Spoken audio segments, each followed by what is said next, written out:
Tôi hy vọng bạn thích các video về cách bạn có thể xây dựng hệ thống gợi ý của riêng mình. Trước khi chúng ta kết thúc tuần này, trong video này và một vài video tùy chọn khác, tôi muốn chia sẻ với bạn một thuật toán học không giám sát có tên là phân tích thành phần chính. Đây là một thuật toán thường được sử dụng để trực quan hóa. Cụ thể, nếu bạn có một tập dữ liệu với nhiều đặc trưng, giả sử 10 đặc trưng hoặc 50 đặc trưng hoặc thậm chí hàng nghìn đặc trưng, bạn không thể vẽ đồ thị dữ liệu nghìn chiều. Vì vậy, PCA hoặc phân tích thành phần chính là một thuật toán cho phép bạn lấy dữ liệu với nhiều đặc trưng 50, 1000, thậm chí nhiều hơn và giảm số lượng đặc trưng xuống còn 2 đặc trưng, có thể là 3 đặc trưng, để bạn có thể vẽ đồ thị và trực quan hóa nó.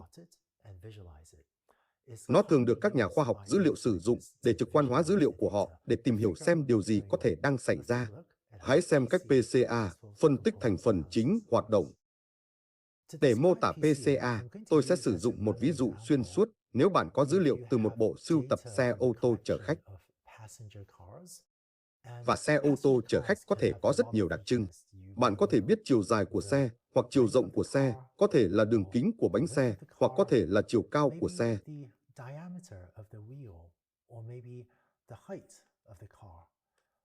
Và nhiều đặc trưng khác của xe ô tô. Và nếu bạn muốn giảm số lượng đặc trưng để có thể trực quan hóa nó, làm thế nào bạn có thể sử dụng PCA để làm như vậy?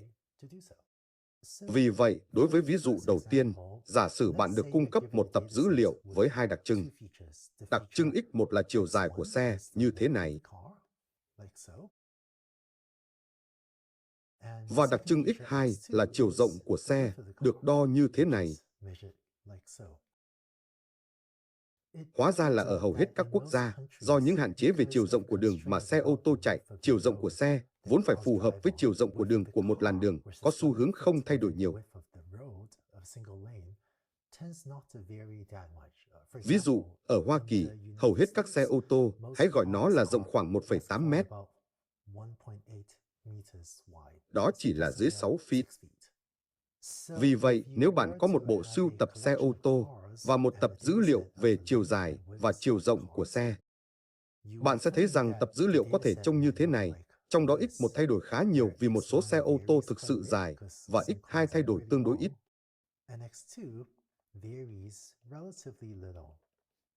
Vì vậy, nếu bạn muốn giảm số lượng đặc trưng, thì một điều bạn có thể làm là hãy chỉ lấy X1 vì X2 thay đổi tương đối ít từ xe này sang xe khác.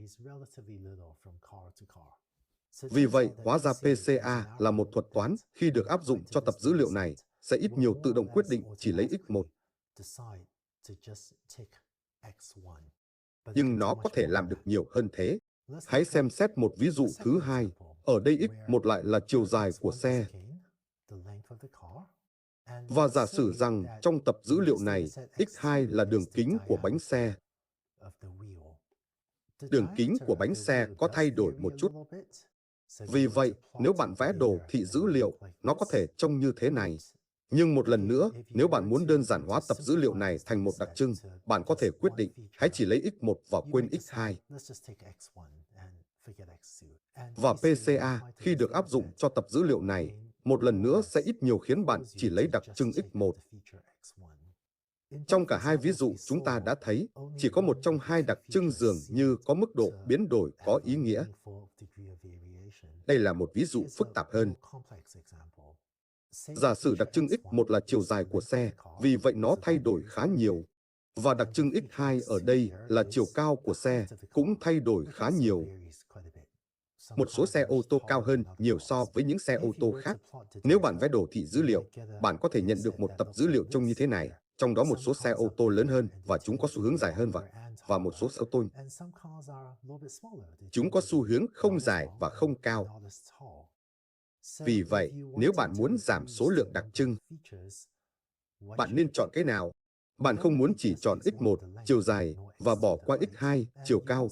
Và bạn cũng không muốn chỉ chọn X2, chiều cao, và bỏ qua X1, chiều dài. Vì vậy, có vẻ như cả X1 và X2 đều có thông tin hữu ích. Trong đồ thị này, X1 và X2 là hai trục của đồ thị này. Điều gì xảy ra nếu thay vì bị giới hạn chỉ lấy trục X1 hoặc trục X2? Điều gì xảy ra nếu chúng ta có một trục thứ ba? và tôi sẽ gọi trục mới này là trục Z.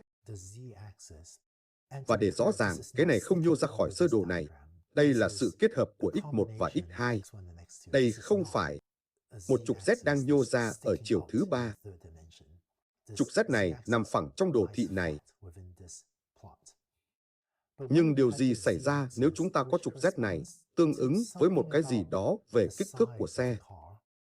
Vì vậy, cho một chiếc xe như thế này ở đây, tọa độ của nó có nghĩa là giá trị trên trục X cho chúng ta biết chiều dài của xe và tọa độ chỉ là. Bạn biết đấy, khoảng cách này là bao nhiêu. Tương tự, tọa độ của nó có nghĩa là khoảng cách này trên trục X2 là bao nhiêu cho chúng ta biết chiều cao của xe. Nếu bây giờ chúng ta sử dụng trục Z thay vì là một đặc trưng để nắm bắt những gì chúng ta biết về chiếc xe này, thì tọa độ của nó trên trục Z có nghĩa là khoảng cách này cho chúng ta biết đại khái kích thước của xe là bao nhiêu.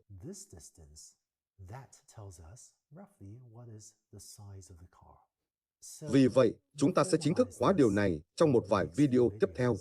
Nhưng ý tưởng của PCA là tìm một hoặc nhiều trục mới, chẳng hạn như Z, để khi bạn đo tọa độ dữ liệu của mình trên các trục mới, bạn vẫn có được thông tin rất hữu ích về xe.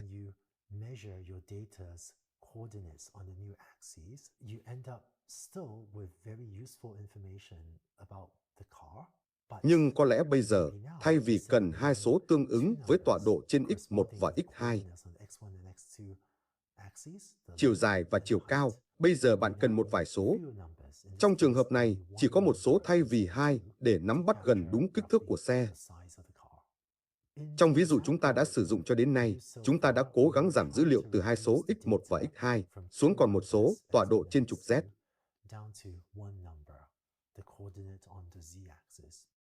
Trong thực tế, PCA thường được sử dụng để giảm một số lượng rất lớn các đặc trưng, giả sử 10, 20, 50, thậm chí hàng nghìn đặc trưng, xuống còn có thể là 2 hoặc 3 đặc trưng, để bạn có thể trực quan hóa dữ liệu trong một đồ thị 2 chiều hoặc 3 chiều.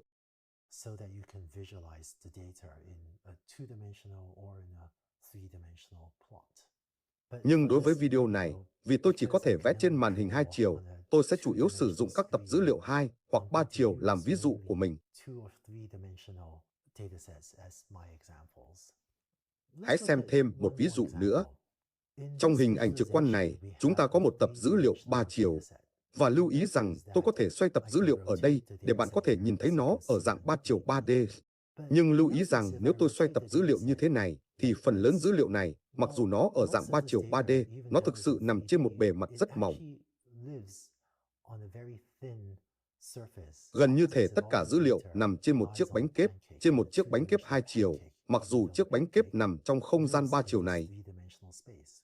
Vì vậy, với PCA, những gì bạn có thể làm là, thay vì có 3 đặc trưng x1, x2, x3, hãy giảm nó xuống còn 2 số mà chúng ta sẽ gọi là Z1 và Z2. Và khi bạn làm điều đó, sau đó bạn có thể trực quan hóa dữ liệu trên các trục Z1, Z2 này, và điều này trở thành một cách thuận tiện để trực quan hóa dữ liệu này nếu bạn phải, chẳng hạn, in nó trên một tờ giấy và không thể xoay nó một cách linh hoạt như bạn đang thấy tôi làm trên màn hình. Đây là một ví dụ nữa. Nếu bạn có dữ liệu về tình trạng phát triển của nhiều quốc gia khác nhau, bạn có thể có ví dụ dữ liệu về GDP của các quốc gia khác nhau, và đó là đặc trưng X1. Ngoài ra, giả sử chúng ta cũng có GDP bình quân đầu người, và cũng là một thước đo về chỉ số phát triển con người của họ. Chỉ số phát triển con người được phát triển để đo lường sự tiến bộ tổng thể về mức độ tốt của người dân trong nước. Có thể dựa trên những thứ như tuổi thọ và giáo dục, v.v. Hoặc bạn có thể riêng biệt có một đặc trưng tương ứng với tuổi thọ ở các quốc gia khác nhau, v.v. và v.v. Nếu đối với mỗi quốc gia, bạn có 50 đặc trưng, làm thế nào bạn có thể trực quan hóa dữ liệu này? Bởi vì bạn không thể vẽ đồ thị dữ liệu 50 chiều trên một màn hình máy tính 2 chiều. Những gì PCA cho phép bạn làm là lấy 50 đặc trưng này, x1, x2, x3, x4, v.v. và nén nó xuống còn 2 đặc trưng mà tôi sẽ gọi là Z1 và Z2.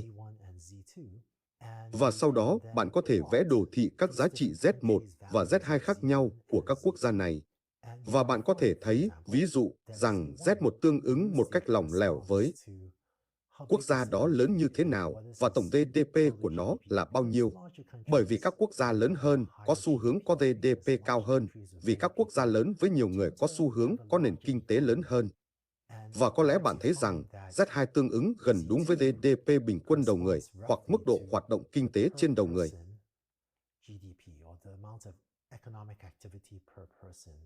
Và ví dụ, Hoa Kỳ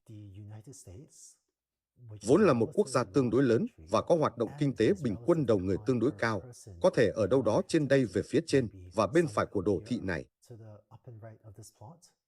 Và một quốc gia như Singapore, nơi tôi cũng sống nhiều năm, là một quốc gia nhỏ hơn, nhưng nó có hoạt động kinh tế bình quân đầu người tương đối cao. Vì vậy, có giá trị thấp hơn trên trục Z1, nhưng vẫn có giá trị tương đối cao trên trục Z2. Trong khi một quốc gia như thế này có thể là một quốc gia nhỏ hơn với hoạt động kinh tế bình quân đầu người thấp hơn, trong khi một quốc gia như thế này có thể là một quốc gia lớn với hoạt động kinh tế bình quân đầu người thấp hơn. Và một hình như thế này cho phép bạn lấy một số lượng lớn các đặc trưng, 50 đặc trưng. Đôi khi chúng ta cũng nói rằng đó là dữ liệu 50 chiều, nó chỉ có nghĩa là chúng ta có 50 đặc trưng, và giảm xuống còn 2 đặc trưng. Hoặc đôi khi chúng ta nói đó là dữ liệu 2 chiều, bởi vì sau đó bạn có thể vẽ đồ thị nó trên đồ thị 2 chiều này như bạn đang thấy ở đây. Bất cứ khi nào tôi nhận được một tập dữ liệu mới, một trong những điều tôi thường muốn làm là trực quan hóa dữ liệu, vì điều đó giúp tôi hiểu dữ liệu trông như thế nào, các quốc gia trông như thế nào, hoặc những chiếc xe có vẻ như thế nào trong tập dữ liệu này, hoặc dữ liệu bạn có thể đang kiểm tra là gì. Bạn cũng sẽ thấy rằng việc trực quan hóa một tập dữ liệu đôi khi sẽ giúp bạn phát hiện ra điều gì đó kỳ lạ đang xảy ra trong dữ liệu này, điều gì đó bất ngờ đang xảy ra.